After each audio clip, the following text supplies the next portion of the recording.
ஸ்ரீ குருப்யோ நமஹ. தெய்வத்தின் குரல் நான்காம் பகுதி 19வது தலைப்பு. சூரியனும் விநாயகரும். ருக்மிணி கல்யாணமாகி பகவான் துவாரகையில் வாசம் பண்ணிக் கொண்டிருந்த சமயம், துவாரகையில் யாதவ குலத்தின் முக்கிய புருஷர்களில் இருவராக சத்ராஜித், பிரசேனன் என்று ஒரு அண்ணன் தம்பி இருந்தனர்.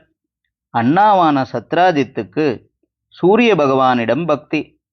தற்காலத்தில் சூரியனை பரிவார தெய்வங்களில் ஒன்றாக மட்டும் வைத்து ஏதோ சிறிது சூரிய நமஸ்காரம் பண்ணுவது, ஆதித்ய ஹிருதயம் சொல்வது என்பதோடு மதாபிமானம் உள்ளவர்கள் கூட நின்றுவிட்டாலும், பூர்வத்தில் சூரிய பகவானையே முழுமுதற் தெய்வமாக உபாசித்தவர்கள் நிறைய இருக்கிறார்கள்.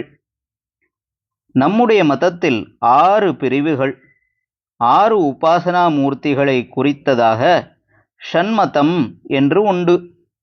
பிள்ளையார், சுப்பிரமணியர், அம்பாள், ஈஸ்வரன், மகாவிஷ்ணு என்று இப்போதும் சுப்பிரசித்தமாக இருக்கிற 5 மூர்த்திகளோடு 6வது மூர்த்தியாக சூரிய பகவானும் இவர்களில் இருக்கிறார்.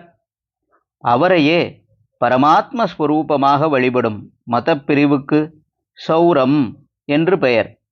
வெளிநாட்டுக்காரர்கள் கூட பார்த்து பிரமிப்பதாக கொனார்க்கில் உள்ள ஆலயம் சூரிய பகவானுக்கானதுதான். கோண அர்க்கம்தான் கொனார்க், சூரியனுடைய பகுதி என்று அதற்கு அர்த்தம். அர்க்கன் என்றால் சூரியன், அர்க்கனுக்கான கோணம் கொனார்க். அர்க்கன் என்றதும் ஒன்று ஞாபகம் வருகிறது. பிள்ளையார் தொடர்பாகத்தான். பேசிக்கொண்டே போவதில் இப்படித்தான்.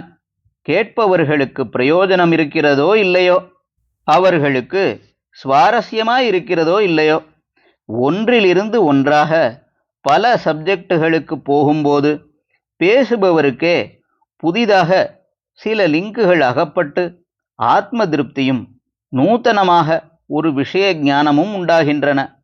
ஷண்மதம் என்று சொல்லி அதில் சுப்பிரசித்தமாயுள்ள 5 மூர்த்திகள் என்று சொல்லும்போதே, இந்த 5லே பிள்ளையார் போக பாக்கியுள்ள ஈஸ்வரன், அம்பாள், சுப்பிரமணியர், விஷ்ணு ஆகிய 4 பேருக்கும் பிள்ளையார் சம்பந்தம் காட்டிவிட்டோம். 6வதாக இருக்கிற சூரியனுக்கும் அவருக்கும் சம்பந்தம் உண்டா என்று உள்மனஸ் யோசிக்க ஆரம்பித்தது. ஏதோ தற்செயலாய் பேச்சு கோனார்க், அர்க்கன் என்று போனவுடன், தேவலையே, சம்பந்தம் கிடைத்து விட்டதே என்று எனக்கே ஒரு சந்தோஷம், திருப்தி ஏற்பட்டிருக்கிறது. அர்க்க சம்பந்தம் பிள்ளையாருக்கு இருக்கிறது.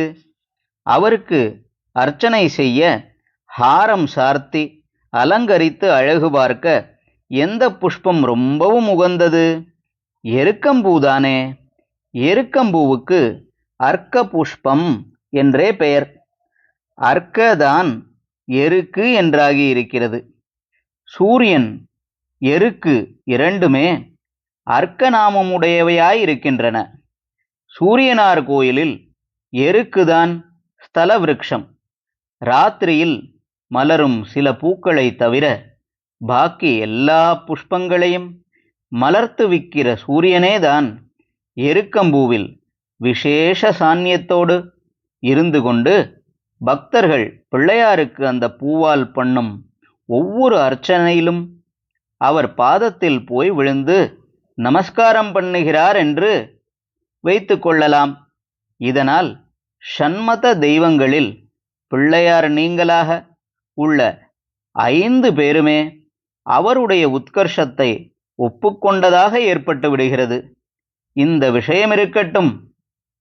ஹரஹர சங்கர, ஜெய ஜெய சங்கர. தெய்வத்தின் குரல் மேலும் ஒலிக்கும்.